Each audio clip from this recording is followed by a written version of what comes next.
Everyone. I went to our classroom and I picked up Farmer Boy so we could continue reading it. This is the book that we've been reading for the last few months, and we're about halfway through. So I'm going to remind you that the last chapter that we finished, I couldn't remember either, so I had to check it out.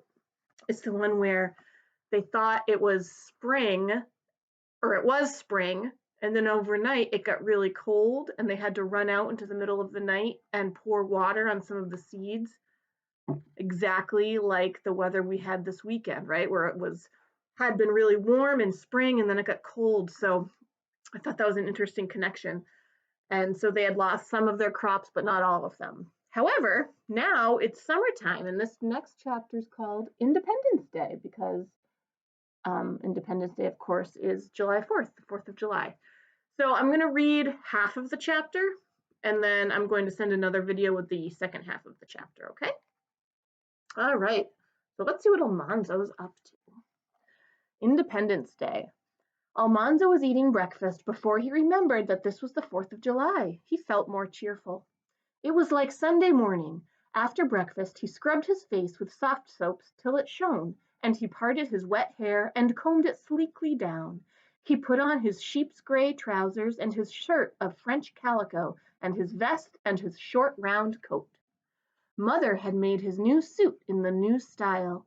The coat fastened at the throat with a little flap of cloth, then the two sides slanted back to show his vest, and they rounded off over his trousers pockets. He put on his round straw hat, which Mother had made of braided oat straws, and he was all dressed up for Independence Day. He felt very fine. Father's shining horses were hitched to the shining red-wheeled buggy, and they all drove away in the cool sunshine. All the country had a holiday air.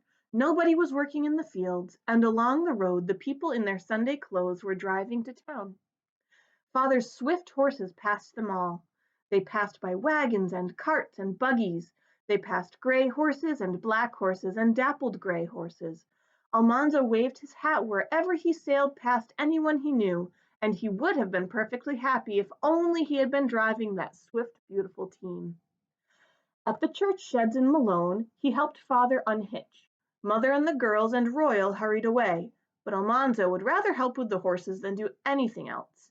He couldn't drive them, but he could tie their halters and buckle on their blankets and stroke their soft noses and give them hay. Then he went out with Father, and they walked on the crowded sidewalks. All the stores were closed, but ladies and gentlemen were walking up and down talking. Ruffled little girls carried parasols, and the boys were dressed up like Almanzo. Flags were everywhere, and in the square the band was playing Yankee Doodle. The fifes tooted, and the flutes shrilled, and the drums came in with a rub-a-dub-dub.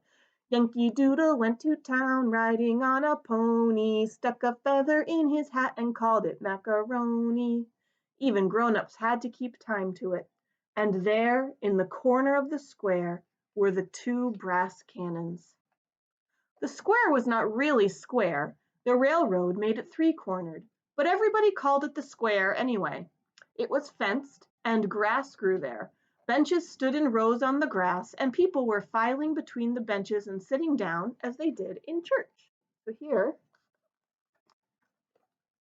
is the square.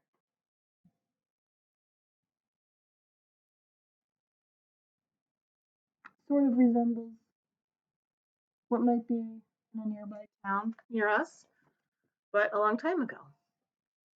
Almanzo went with Father to one of the best front seats. All the important men stopped to shake hands with Father. The crowd kept coming till all the seats were full, and still there were people outside the fence. The band stopped playing, and the minister prayed. Then the band tuned up again, and everybody rose. Men and boys took off their hats. The band played, and everybody sang. Oh, say, can you see by the dawn's early light what so proudly we hailed at the twilight's last gleaming, whose broad stripes and bright stars through the perilous fight o'er the ramparts we watched were so gallantly streaming. From the top of the flagpole, up against the blue sky, the stars and stripes were fluttering. Everybody looked at the American flag, and Almanzo sang with all his might. Then everyone sat down, and a congressman stood up on a platform. Slowly and solemnly he read the Declaration of Independence. When in the course of human events it becomes necessary for one people to assume among the powers of the earth the separate and equal station, we hold these truths to be self-evident that all men are created equal. Almanzo felt solemn and very proud. Then two men made long political speeches. One believed in high tariffs, and one believed in free trade. All the grown-ups listened hard, but Almanzo did not understand the speeches very well, and he began to be hungry. He was glad when the band played again. The music was so gay. The bandsmen in their blue and red and their brass buttons tootled merrily, and the fat drummer beat rat-a-tat-tat on the drum. Excuse me. All the flags were fluttering and everybody was happy because they were free and independent, and this was Independence Day, and it was time to eat dinner. Almanzo helped Father feed the horses while Mother and the girls spread the picnic lunch on the grass in the churchyard. Many others were picnicking there too, and after he had eaten all he could, Almanzo went back to the square. There was a lemonade stand by the hitching posts. A man sold pink lemonade, a nickel a glass, and a crowd of the town boys were standing around him. Cousin Frank was there. Almanzo had a drink at the town pump, but Frank said he was going to buy lemonade. He had a nickel. He walked up to the stand and bought a glass of the pink lemonade and drank it slowly. He smacked his lips and rubbed his stomach and said, why don't you buy some? Where'd you get the nickel? Almanzo asked. He had never had a nickel. Father gave him a penny every Sunday to put in the collection box in church. He had never had any other money. My father gave it to me, Frank bragged.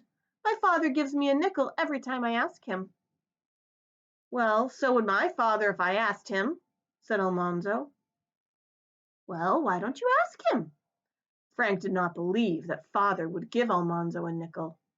Almanzo did not know whether Father would or not. Because I don't want to, he said. He wouldn't give you a nickel, Frank said. He would too. I dare you to ask him, Frank said. The other boys were listening. Almanzo put his hands in his pocket and said, I'd ask him if I wanted to. Yeah, you're scared, Frank jeered. Double dare, double dare. Father was a little way down the street, talking to Mr. Paddock, the wagon maker. Almanzo walked slowly toward them. He was faint-hearted, but he had to go. The nearer he got to Father, the more he dreaded asking for a nickel. He had never before thought of doing such a thing. He was sure Father would not give it to him. He waited until Father stopped talking and looked at him. What is it, son? Father asked. Almanzo was scared. Father, he said. Well, son? Father, Almanzo said, would you give me a nickel?